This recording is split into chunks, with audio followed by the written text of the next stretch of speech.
conversar com vocês uma coisa muito séria. É uma conversa para os meus leitores do Capitalismo 4.0, é uma conversa para a esquerda reflexiva que mantém o canal, pode ter uma conversa também para fora do ambiente do canal. Mas o objetivo, gente, é de uma instrução localizada. É a respeito de uma área chamada geopolítica. Esta área, ela tende atualmente a mais confundir do que ajudar. O jornalismo de geopolítica, os chamados entendidos de geopolítica, os que dão pitacos em geopolítica, eles estão, eu diria, fora da jogada. O problema que nós enfrentamos hoje, no mundo atual, não é um problema onde você possa usar da geopolítica para entendê-lo. Aliás,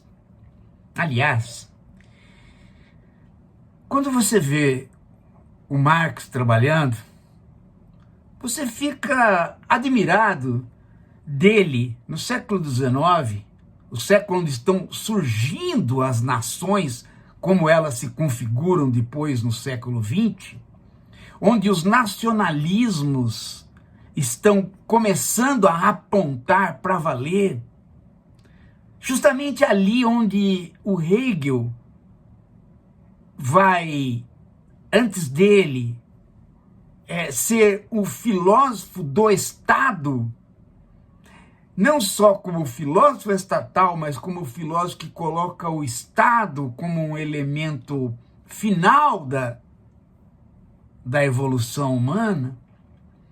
Justamente ali, nesse momento, tudo conspira para que o Marx trabalhe com o Estado e ele tira o Estado da jogada.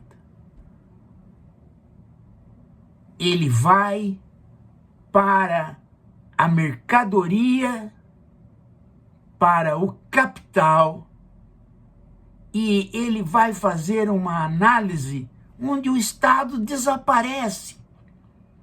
Muita gente entende isto como sendo uma espécie de metodologia para limpar o terreno, não é? Quando você faz um modelo sem atrito para estudar a física dos corpos, você tira atrito, tira isso, tira aquilo para formar um modelo. Também tem isso no Marx, mas tem um outro cuidado. Justamente por ele ter lido Hegel, e o Hegel ter feito uma apologia do Estado, ele percebe que o próprio Estado está se tornando um fetiche. As pessoas começam a não ver mais a mercadoria, não ver mais o capital, não ver o dinheiro, porque elas não veem mais as ações das pessoas e das classes, elas veem os estados.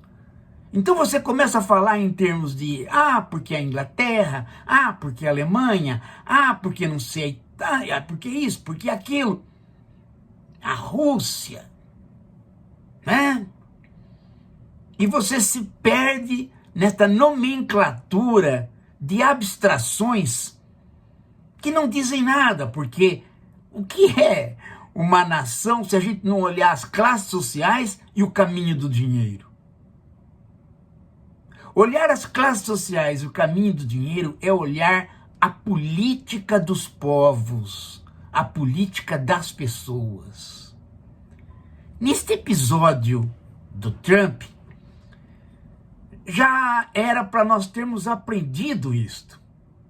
Porque muito mais do que no século XX todo, onde de fato os estados tiveram um protagonismo, dos anos 2000 para cá, nesse novo século, falar em geopolítica, usar de conceitos velhos do imperialismo, querer achar que um Estado e outro Estado podem fazer a história, é simplesmente não ter conseguido aprender a lição do Marx e não ter conseguido assistir às transições do capitalismo neste mundo recente, o mundo do capitalismo 4.0. É por isso que a gente fez o livrinho. Tá lá. Esses dias eu fui lá na Martins Fontes, estava lá na bancada, tá na Amazon, tá aqui para você. Pega, para você sair deste vício. Quando você diz, porque agora os Estados Unidos, aí a Rússia, porque a China é uma nova geopolítica que está se montando, você simplesmente caiu no fetiche do Estado. Você se esqueceu completamente que os Estados não estão apitando quase nada, gente. Que agora, no século XXI, já dá para perceber que os atores saíram do Estado, se deslocaram do Estado, que o ator principal, o capital, ele começou a trabalhar com corporações e com ele próprio. Ele próprio se transformou de capital produtivo para capital financeiro e englobou o capital como um todo.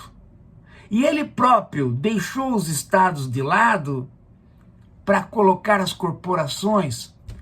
E ele próprio começou a deixar as próprias corporações de lado para colocar o caminho do dinheiro na mão dos mais ricos, seja lá de que nação eles possam ser.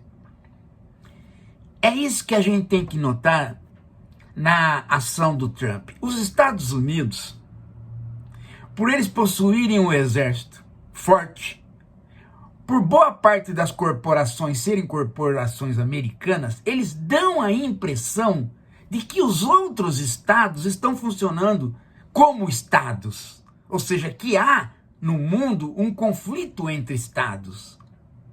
Mas não há, gente. Porque em todos os estados não há regime diferente que não o do capital.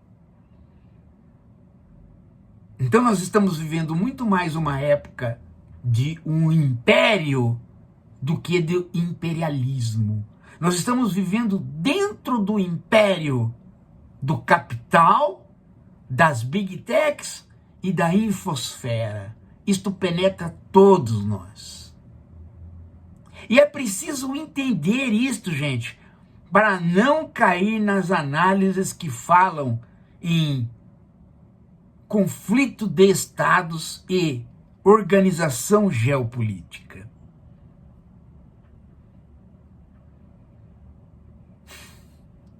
Sacaram? Então veja só.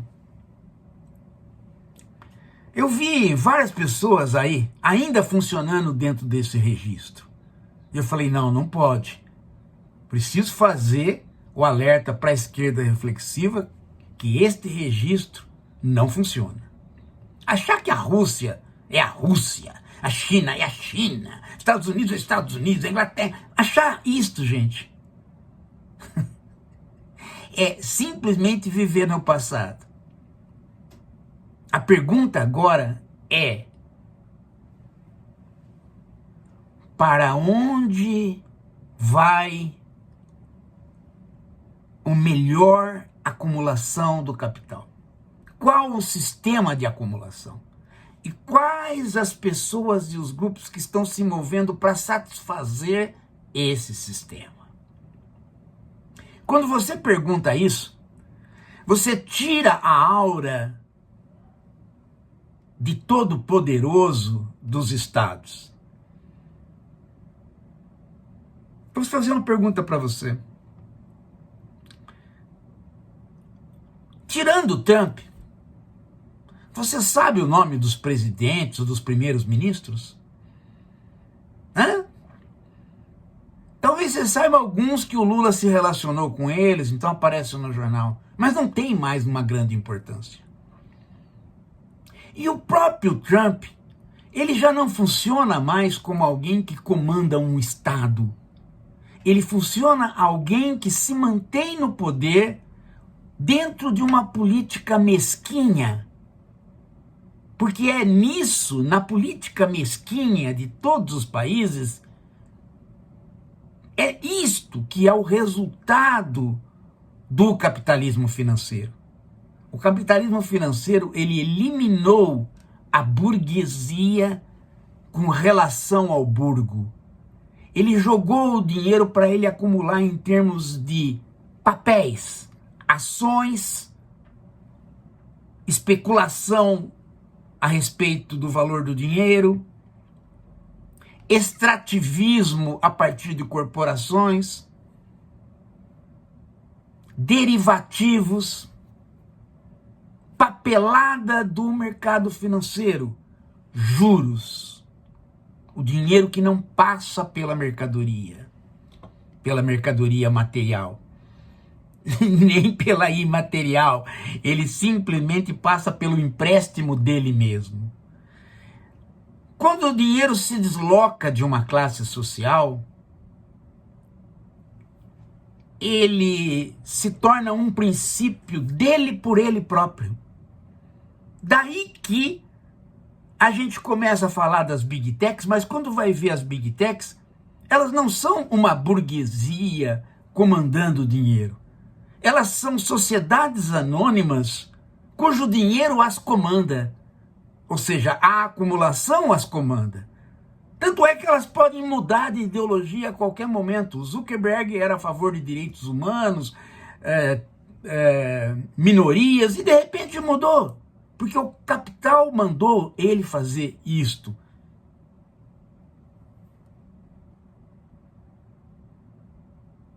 Perceberam? O próprio Zuckerberg e todos os outros que a gente pensa que ainda é uma burguesia, não tem absolutamente nenhum controle que a burguesia antes tinha. O controle é do capital. Então a política dos países, ela escapa da mão das classes sociais que comandavam. E ela se torna, portanto, uma política mesquinha. Em que sentido? Cada grupo que chega no comando dos governos, o único trabalho que eles podem fazer é tentar se manter para as próximas eleições. Mas eles não conseguem mexer no caminho do capital. Então, sobra para eles pouca coisa, se não tentar ganhar os eleitores para a próxima eleição, para a próxima eleição, para a próxima eleição. As modificações são muito pequenas.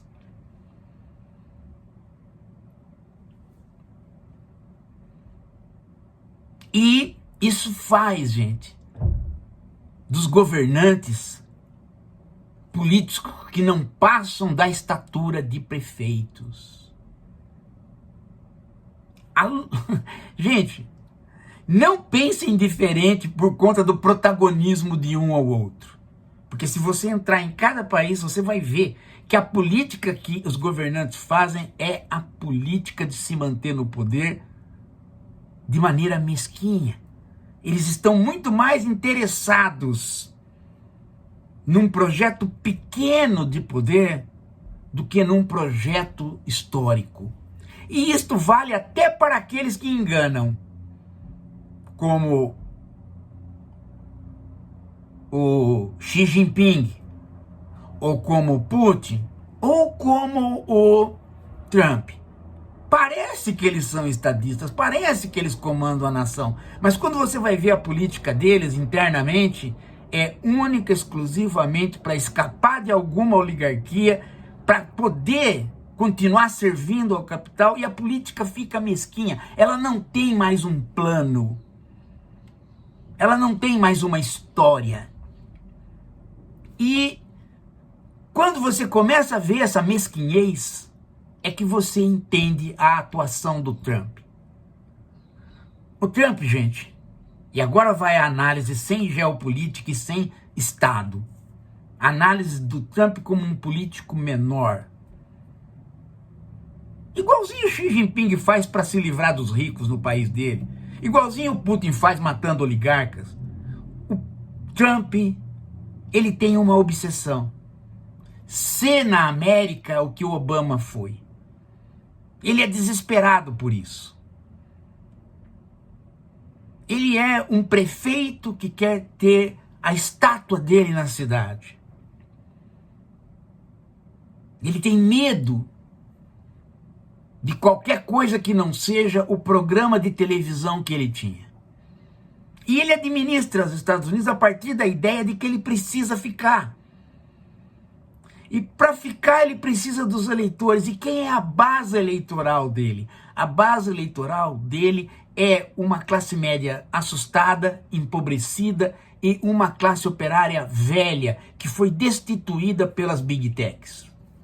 Então, este grupo de ressentidos é o eleitorado do Trump.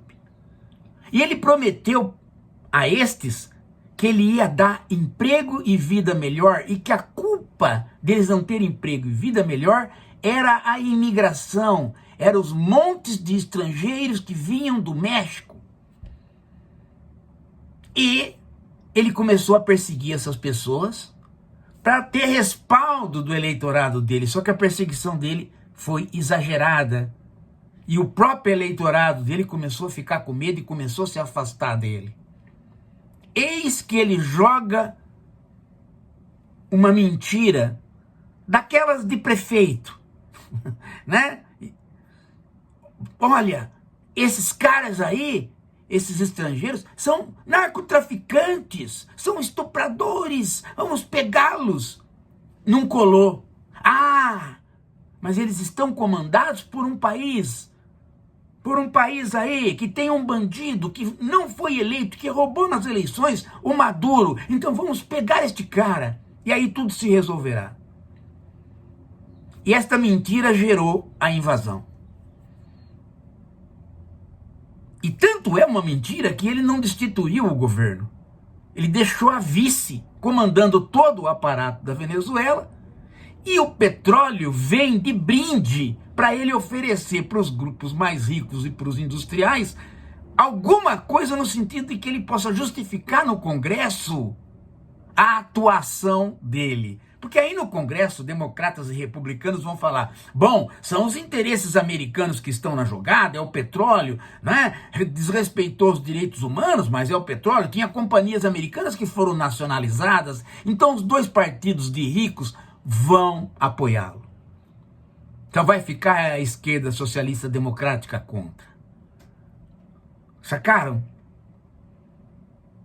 Agora, o problema é que na administração que ele tem que fazer agora com a vice que ele deixou no cargo, e na administração que ele tem que fazer com a Venezuela, é fácil trazer as companhias de petróleo. O difícil é ele fazer com que o eleitorado não veja esta ação como parte de uma mentira.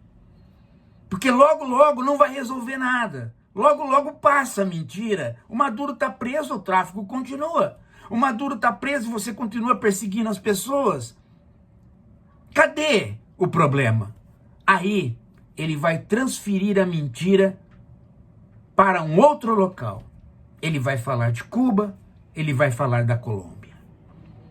Ele só não vai falar do Brasil porque o Lula foi precavido. E porque as nossas relações diplomáticas com os Estados Unidos também foram precavidas e alertaram o Lula que o caminho era perigoso. O caminho do confronto. Lula navega bem nesse cenário confuso. Mas esse cenário é confuso porque as pessoas querem analisá-lo a partir de geopolítica e do protagonismo do Estado. E não é o protagonismo do Estado. É o protagonismo de ninguém. É simplesmente o capital se deslocando para além das burguesias que torna cada governante um tipo de prefeitinho que vai tampar buraco, vai perseguir bandido, vai pôr neguinho na cadeia. Agora, claro, você fala assim, mas esse prefeitinho, no caso Trump, tem o maior exército do mundo. Sim, mas tem o único. Não adianta a Rússia ter bomba, a China ter bomba, isso não adianta nada, gente. Porque não é isto que está na jogada, não é mais a Primeira Guerra Mundial, a Segunda Guerra Mundial, a Terceira Guerra Mundial, é simplesmente cada prefeitinho tentando ficar no poder a partir de outros prefeitinhos que o querem. O protagonismo dentro de cada país, gente, se apequenou. Se apequenou demais. O Trump não é um estadista, ele é um prefeitinho. Ele nunca foi senador, nem deputado, nem governador, ele nunca foi nada. Nada. Putin foi da KGB, Xi Jinping foi membro do partido, eles ainda representam alguma coisa, mas vai passar. A Rússia depois de Putin não é mais nada, não tem mais líder. Ela mesma não formou líder. A China, depois de Xi Jinping, também não tem mais líder. Nós passamos esse problema aqui, depois de Lula nós não temos mais líder. Nós estamos vivendo um apequenamento da política, gente, exatamente porque nós não estamos mais numa época de estados e imperialismos. Nós estamos num império onde o dinheiro extrapolou os seus donos e se transformou naquilo que o Marx dizia, o carro-chefe da história. É ele que puxa as classes sociais. Como as classes sociais se deslocaram da cidade, elas não precisam mais pôr o pé no chão, elas vivem num mundo virtual, extramundo, elas não ligam mais para o que acontece. Ligam tão pouco, que deixaram Nova York, a maior cidade do mundo, cair na mão de um socialista. Se tivessem interesse, não deixariam. Não possuem mais interesse. O interesse é simplesmente como eu vou continuar com a minha empresa se eu investir tudo e os acionistas estão cobrando lucro. Mas eu mesmo sou só um acionista. Também as próprias empresas se apequenaram, gente. As próprias Big Techs não têm mais protagonismo de nada, elas estão investindo uma na outra para esperar um lucro que pode não vir. Então a própria luta de classes, gente, se tornou algo menos visível. E a geopolítica, uma ciência que está virando pseudociência. E é claro, nessa hora, todo tipo de professor fajuto aparece.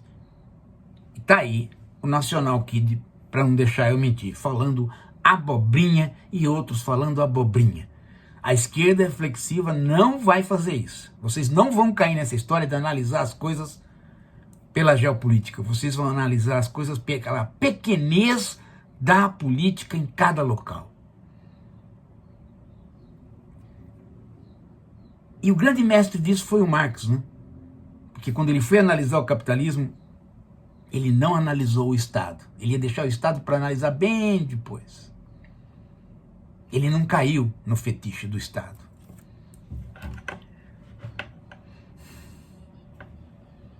Daqui a pouco a gente volta.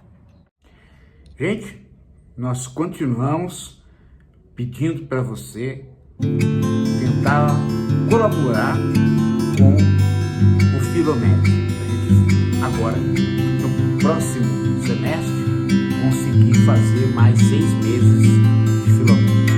Qualquer doação ajuda. Vem com a gente.